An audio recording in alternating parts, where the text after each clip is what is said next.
Подписывайтесь на наш канал и нажмите на колокольчик, чтобы не пропустить наши новые видео. السلام علیکم و رحمت الله و برکاته. بینندگان عزیز و گرامی، خواستیم که امروز بهر شما عزیزان یک نمود خیلی بگره آماده کردنش نشان بدهیم. شما بیننده برنامه های ما باشید، نوارهای ما را به یاران دوستان روان کنید تا که آنها هم بیننده باشند. خب ولی ما در اینجا محصولاتی که شما میبینین 600 گرم آرد داریم، 350 میلی لیتر آب داریم، 40 گرم روغن زیتون هست، با دیگر روغن ها هم میشود، 4 گرم شکر هست، 8 گرم نمک هست و 10 گرم دراج، 5 میلی لیتر گرم که هست روغن باز بعدن لازم می شود. خب ما حالی در اینجا چکار میکنیم؟ آب را در ظرفی که در پیشمان هست بسم الله الرحمن الرحیم گفته آب را میریزیم. خب بعدن دیگه باز 4 گرم شکر را همراه کردیم، اینه نمک را همچنان، دراجی که داریم دراج هم همچنان همراه میکنیم. خوب را یک بار آمیخته میکنیم، میکوبیم، میگذاریم که یک دقیقه وری دم گیرد. خوب یک دقیقه گذشته است. روغنی که در اینجا هست روغن را همراه میکنیم. خوب باز آمیخته کرده. ببینین که آرد گفتیم 600 گرم هست.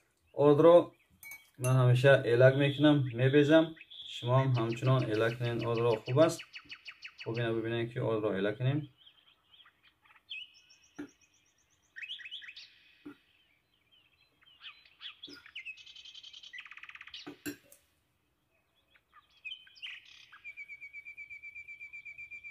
خوب اینا خلاص شد، آرد را خلاص کردیم. حالا کم مکه خیلی میکوبیم با میبینید چی که داریم.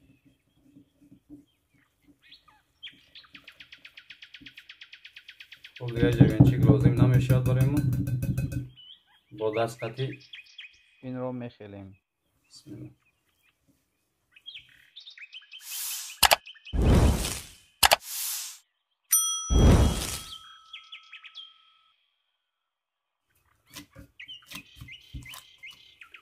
خب ببینین تماشاگران عزیز که من این رو یک تخمینا 7-8 دقیقه وری خیلی دم سوم کردم.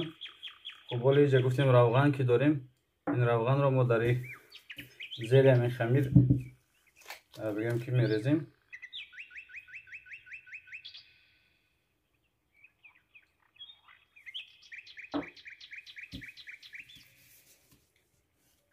خب زولایی که داریم این رو میگذاریم. حالی ما چیکار میکنیم؟ یک پلاستیک سلفن میکشیم در بالای ایو، دم میپرتیم خمیرمون.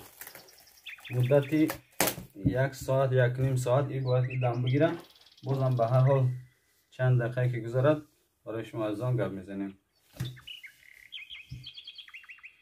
خمیر دم گرفته است، 1 ساعت و 20 دقیقه گذشته است. این بسم الله الرحمن الرحیم گفته خمیر رو میکشویم. ببینید ماشاءالله چه خیلی تجام خوب دادگی هست. خب این 3 دانه از این خلیبایی که گفتیم میشود.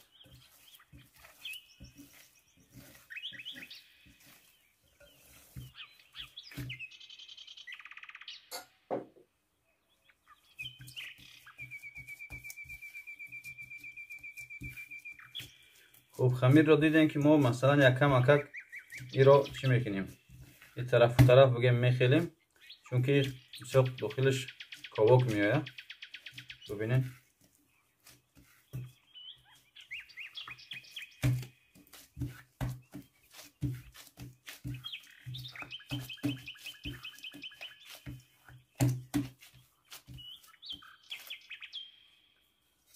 خب حالی این رو 3 تقسیم میکنیم.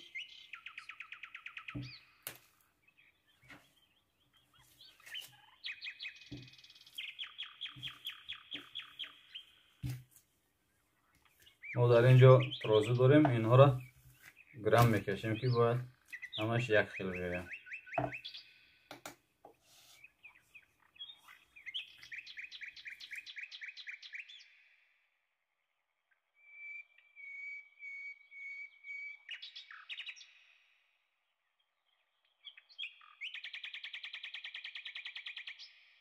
330 گرامی برآمدن. حالا ما این خمیر را این همین شکل قطعی زغاله تیار میکنیم.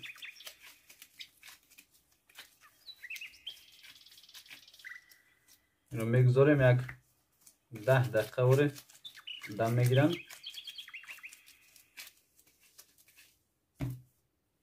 بالاشو نمیتا میپوشونیم، میستد یک 10 دقیقه. 10 دقیقه هم گذشت. ما چیکار میکنیم؟ از این زغاله هایی که داریم اینها رو باید ما تنو کنیم و در این لیست بگیریم.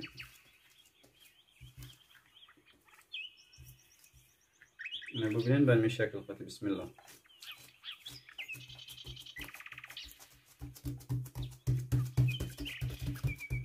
اینو خیلی تنو کردیم. میتونه که اگر کلانتر هم بکنیم، کلانتر خیلی تابش میکنیم.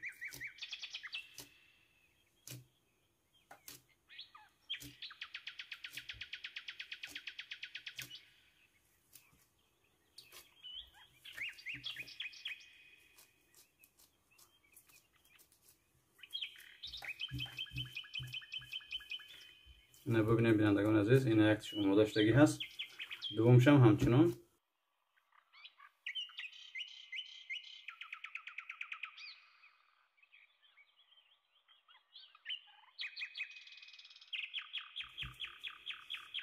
خب ولی بینندگان عزیز، اینا ببینید که در لیست میگذاریم اینا را. بسم الله.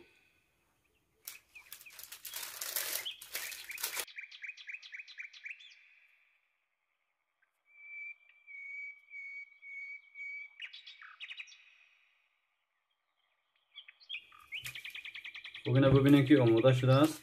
این را میگذاریم 20 دقیقه اگر دم میگیره. 20 دقیقه هم گذشته.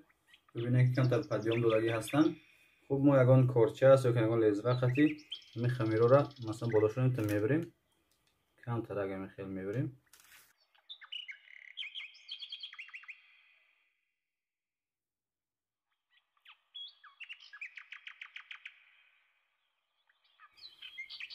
خب اینها را که بریدیم یک کمتر آب میشپیم. اینا آب شپک داریم در دستمون. آبشون میشپیم. اینا که آب که شپیدیم یک کم آرد میگیریم در اینجا. اینا آردم در بلوش کم آرد میشپیم به این شکل خطی.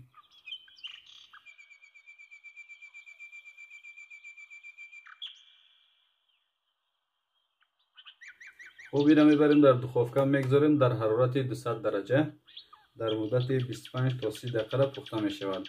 خب بازم در چند دقیقه که پخته شد باز بهر شما از اون گرم میزنیم.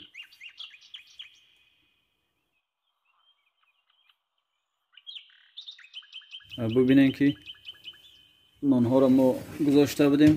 ببینین چقدر ماشاءالله به زیب آمدگی‌اند. در مدت نیم ساعت از ما پخته کرده است.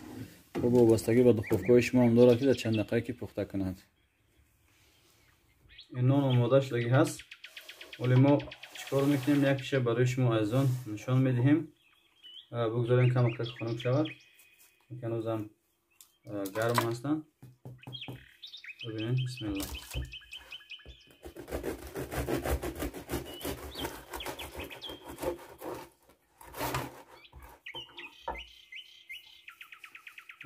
داخلش خیلی کواک است، نرم است. خوبی را می شود که مثلا این همی خیلی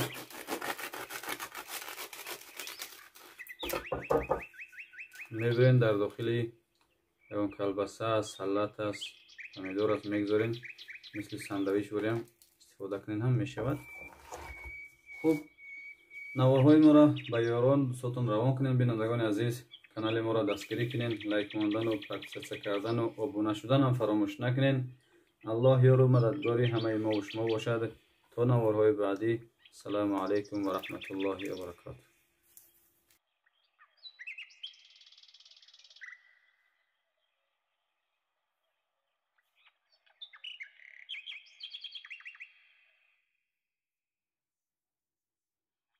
Подписывайтесь на наш канал и нажмите на колокольчик, чтобы не пропустить наши новые видео.